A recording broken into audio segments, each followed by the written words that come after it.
und sie ist im Schloss verschwunden. Erst als die Sonne aufgegangen ist die Zauberin wieder gekommen, in der Gestalt von einer Eule. Und die Eule hat einen Zauberspruch geheult. Sonne, Mond, kommt zur Stund, Zachiel zur Stell. 1, 2, 3, bist frei. In dem Moment hat sich der Joringel wieder bewegen. Aber was jetzt? Was soll er machen?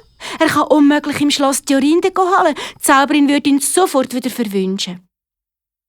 Im Joringel ist nichts anderes übrig geblieben, als fortzugehen. Er ist gelaufen und gelaufen, ohne dass er gewusst hat, wohin ihn der Weg wird führen.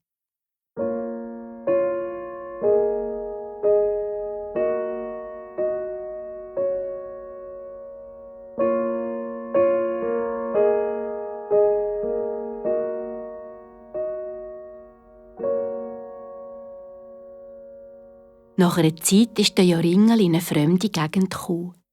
Dort hat er eine lange Zeit Schafe gehütet. Aber einmal hatte der Joringel einen gespässigen Traum. Er träumt von einer Blume. Mitten in dieser Blume hat es eine Perle.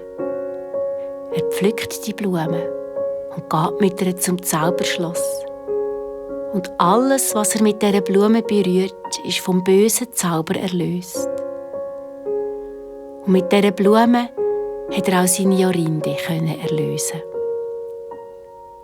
Der Joringel ist verwacht.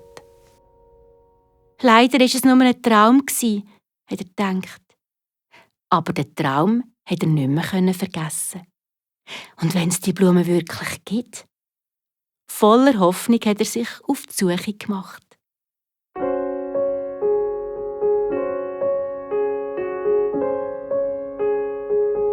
Er wollte die Blume unbedingt finden.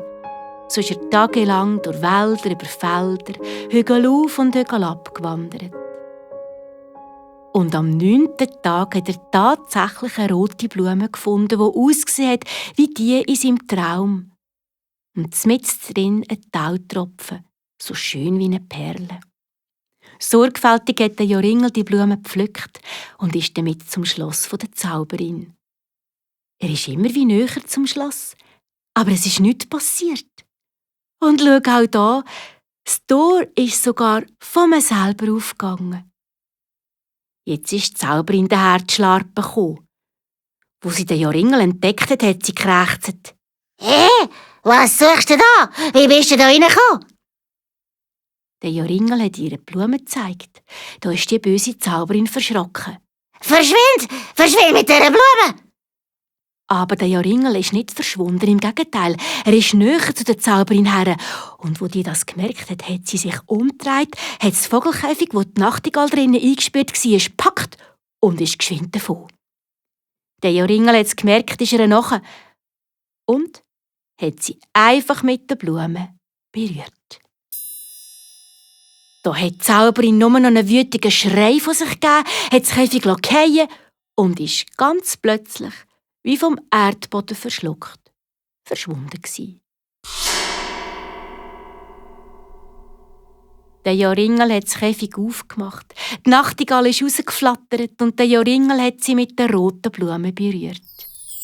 Und in dem Moment ist die Jorinde vor ihm gestanden. Überglücklich haben sie sich umarmt und sie haben gewusst, die böse Zauberin hat keine Macht mehr über uns. Dank dieser Blumen sind auch alle anderen eingesperrten Vögel wieder in junge Frauen zurückverwandelt worden. Das unheimliche Schloss gibt es scheint's heute noch im Märliland. Irgendwo. Aber die böse Zauberin ist fort und wird nie mehr kommen.